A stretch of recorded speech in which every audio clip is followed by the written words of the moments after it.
आलोके मुखपङ्कजे च दधति सौधाकरीं चातुरीं चूडालङ्क्रियमाणपङ्कजवनी वैरागमप्रक्रिया मुग्धस्मेरमुखी घनस्तनतटी मूर्च्छालमध्याञ्चिता काञ्चीसीमनिकामिनी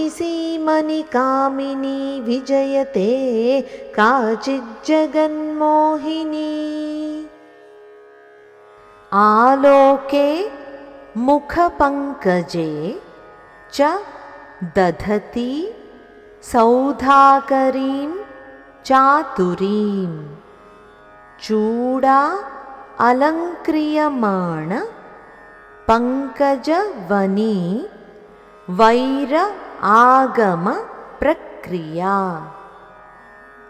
मुग्ध स्मेर मुखी घनस्तनतटी मूर्च्छाल मध्याञ्चिता काञ्चीसीमनि कामिनी विजयते काचित् जगन्मोहिनी।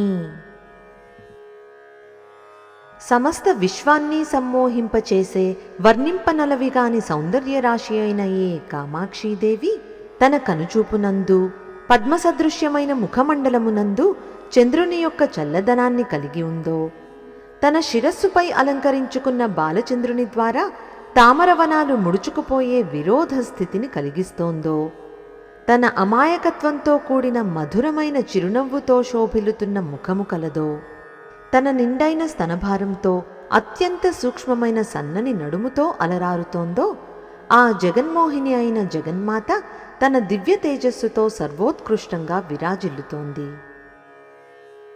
ఇప్పుడు మరొకసారి శ్లోకాన్ని చదువుకుందాం. ఆలోకే ముఖపంకజే చ దధతి సౌధాకరీం చాతురీం चूडालङ्क्रियमाणपङ्कजवनी वैरागमप्रक्रिया मुग्धस्मेरमुखी घनस्तनतटी मूर्च्छालमध्याञ्चिता काञ्चीसीमनिकामिनी विजयते काचिज्जगन्मोहिनी।